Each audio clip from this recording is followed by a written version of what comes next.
Ismail Haniyeh के कत्ल में मुमकिन तौर पर मोसाद ने अहम किरदार अदा किया है। तो पाकिस्तान की फॉरेन ऑफिस ने एक बड़ा अजीब काम किया है, जिसको देख के बहुत सारे लोग जो हैं वो परेशान हैं। इंडिया भी तो इसराइल को सपोर्ट कर रहा है।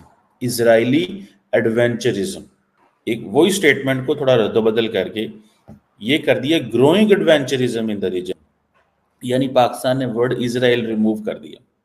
देखे ना, बीबी नेतन्याहू ने भी जल्दी की है। वो 12 बच्चों का जो था गोलान में जो अटैक हुआ था, उन्होंने फौरन उस पर रिस्पॉन्ड दिया है, उसका बड़ा जल्दी दिया है, वो बड़ा सीवियर दिया है। बल्कि उसमें जो इजराइल का वर्ड है उसको वहां से निकाल दिया गया है, और जो स्टेटमेंट है वो ये कह रहे हैं कि Pakistan views with serious concerns the growing adventurism in the region. फलस्तीन को खत्म करना ये मुस्लिम कंट्री के लिए एक मैसेज है। आपका भी नंबर आ सकता है फलस्तीन की तरफ।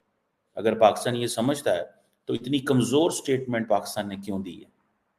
पाकिस्तान ने इतनी कमजोर स्टेटमेंट क्यों दी है? पाकिस्तान में तो खैर सुबह से टीवी चैनल्स पे उनको शहीद बताया जा रहा है। मैं अपनी जगह खैर समझती हूँ कि जो हमास है वो एक टेरर ऑर्गेनाइजेशन है, और जिस तरह से उन्होंने इजराइल के ऊपर फर्स्ट अटैक किया था वो नहीं होना चाहिए। का कितना इम्पैक्ट आपके ख्याल से पाकिस्तान पर भी हो सकता है? अब ये जो इजराइल के लफ्ज को निकाल दिया गया है, इसके हवाले से यकीनी तौर पर एक तनाज़ा भी सामने आ रहा है। कल ये 57 कंट्रीज अपना भी अंजाम देखेंगी। आप देखें कि उम्मत मुसलमान की ये जो कम्युनिटी है, लेकिन पाकिस्तान ने वर्ड इजराइल रिमूव कर दिया और सिर्फ जो है वो एडवेंचरिज्म लगा। दोस्तों, हमास चीफ हानिया की मृत्यु पर पाकिस्तान ने एक स्टेटमेंट जारी किया। पहले तो उन्होंने इजराइल का नाम लिया, इसके बाद उनकी ऐसी फटी कि उन्होंने इजराइल का नाम ही हटा दिया। मोसाद का इतना खौफ है पाकिस्तान में कि अब वो इजराइल का नाम लेने से भी डर रहे हैं। अब पाकिस्तान को एक और खौफ सता रहा है कि इजराइल की मोसाद और हिंदुस्तान की रिसर्च एंड एनालिसिस विंग दोनों दशकों पुराने साथी हैं। ये एक दूसरे की मदद करते रहते हैं। अब पाकिस्तान को ये डर लग रहा है कि कहीं मोसाद और रॉ मिलकर पाकिस्तान में क्लीनिंग शुरू ना कर दें। अब वो अपने आतंकवादियों को कहाँ छुपाएंगे? इस डर से अब पाकिस्तान हिंदुस्तान, रॉ, मोसाद या इजराइल का नाम लेने से भी कतरा रहा है। उनको डर है कि अगर आक्रमण हो गया तो क्या करेंगे? उनके पास तो लड़ने के लिए समय, हथियार भी नहीं है। दोस्तों, पाकिस्तान की फॉरेन ऑफिस ने एक बड़ा अजीब काम किया है, जिसको देख के बहुत सारे लोग जो हैं वो परेशान हैं। पाकिस्तान की फॉरेन ऑफिस ने एक स्टेटमेंट जारी की कल इस्माइल हानिया की असैसिनेशन के बारे में, और उस स्टेटमेंट के अंदर जो पहले लफ्ज इस्तेमाल किया गया उसमें ये कहा गया कि जो शुरू में लफ्ज होते हैं, लेकिन एक इम्पॉर्टेंट था वर्ड ये था कि पाकिस्तान को बड़ी सीरियस कंसर्न्स हैं about the growing Israeli adventurism. Israeli adventurism, ये वर्ड पाकिस्तान ने यूज किए। इससे पहले जारी बात है पाकिस्तान ने एक स्टेटमेंट है, लेकिन थोड़े अरसे बाद अपनी वेबसाइट पे एक और स्टेटमेंट जारी कर, एक वही स्टेटमेंट को थोड़ा रद्दबदल करके ये कर दिया growing adventurism in the region. Pakistan views with serious concern the growing adventurism in the region, यानी पाकिस्तान ने वर्ड इजराइल रिमूव कर दिया। इसके ऊपर पाकिस्तान के अंदर कुछ सहाफियों ने और कुछ जो साबिक एम्बेसडर्स हैं उन्होंने शोर डाला कि क्या बात है कि पाकिस्तान जो है वो पहले तो हमने इजराइल का नाम इस्तेमाल किया, क्या पाकिस्तान नहीं समझता कि इजराइल जो है उसने बैनुल-अक़वामी क़वानीन की खिलाफ वर्जियाँ की हैं? अगर पाकिस्तान ये समझता है तो इतनी कमज़ोर स्टेटमेंट पाकिस्तान ने क्यों दी है? पाकिस्तान ने इतनी कमज़ोर स्टेटमेंट क्यों दी है? एडवेंचरिज्म, और वो कहा कि ये एडवेंचरिज्म क्या होता है? इजराइल का नाम भी नहीं लिया। ये पाकिस्तानी समझते हैं ये एक जेनोसाइडल वॉर है, बल्कि दुनिया कहती है। आप तो अमेरिकी हुकूमत ने ये कहना शुरू कर दिया कि मजीद कत्ल नहीं होंगे, मजीद बंदे नहीं मारे जाएंगे, ये नहीं होगा, वो नहीं होगा, जो चीज़ें चलती हैं। ठीक है जी। फिर इंटरनेशनल लॉ की वायलेशन इन्होंने की हुई है। हैविंग सेड ऑल दैट, लेकिन पाकिस्तान ने वर्ड इजराइल रिमूव कर दिया और सिर्फ जो है वो एडवेंचरिज्म लगा दिया। लेकिन पाकिस्तान ने एक चीज जरूर कही जिसका रेफरेंस इंडिया के साथ भी था। वो नॉर्मली किसी ने इसके ऊपर रेफर नहीं किया।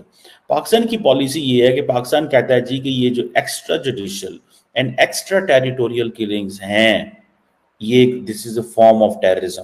Pakistan condemns terrorism in all it's forms and manifestations including extra judicial killings and extra territorial killings, क्योंकि पाकिस्तान कहता है कि इंडिया पाकिस्तान में घुस के बंदे मारे हैं।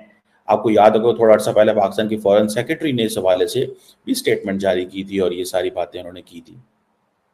अब ये जो चीज है that tells a message, is it has a message, basically it has a message, ठीक है जी। एंड दैट मैसेज इज के ये जो चीज मैं जाती तौर पर समझता हूं ये बड़ी सिग्निफिकेंट चीज है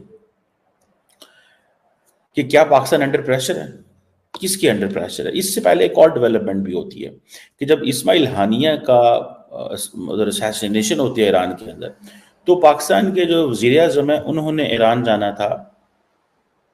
जो नए सदर जो प्रेसिडेंट मसूद पज़ेश्कियान जो हैं, Pezeshkian I think that's how it pronounce, उनको उनकी ओथ सेरेमनी में, लेकिन बताया गया कि उन्होंने अपनी तमाम मसरूफियात कैंसिल कर दी, उनकी तबीयत ख़राब हो गई है, वो नहीं जा रहे और उन्होंने पाकिस्तान में भी अपना सारा शेड्यूल चेंज कर दिया। This is what the prime minister in fact said, ये उन्होंने बात कही। अच्छा, ये जो चीज़ थी डेफिनेटली ये सबको एक जिसे वो कहते हैं ना परेशानी वाली चीज़ थी कि भाई ये हो क्या रहा है, ये हुआ क्या है। एक तरफ पाकिस्तान गया ही नहीं, पाकिस्तान वहाँ पे गया ही नहीं, ठीक है, पाकिस्तान ने वहाँ पे जाना मुनासिब ही नहीं समझा। उन्होंने कहा नहीं हम नहीं जाएंगे, अगर हम गए तो क्या हो सकता है, हो सकता है बहुत सारे ऐसे वेस्टर्न ममालिक जिनसे हमारे बहुत अच्छे ताल्लुकात हैं वो नाराज़ हो जाएं, उनको हम क्यों मौका दें ये बताने के लिए कि हमारे ईरान से बहुत अच्छे ताल्लुकात हैं। एक फैक्टर ये था। दूसरा फैक्टर ये था ये जानने की कोशिश करें कि नई हुकूमत हमारे साथ कैसे इंगेज करना चाहती है।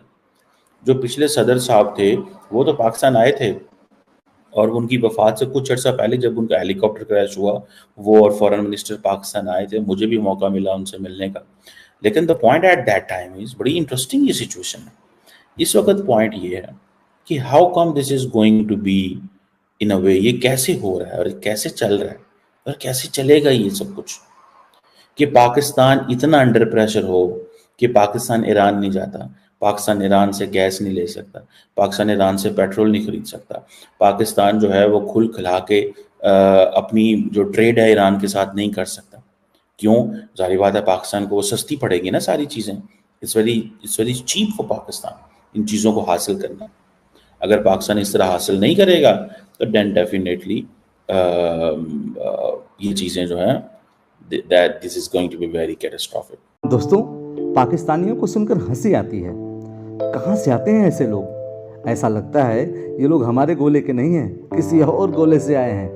कितने तेजस्वी हैं ये लोग। आप सभी हंसते रहिए और पाकिस्तानी कॉमेडी का मज़ा लेते रहिए और चैनल को सब्सक्राइब करना और शेयर करना ना भूलें।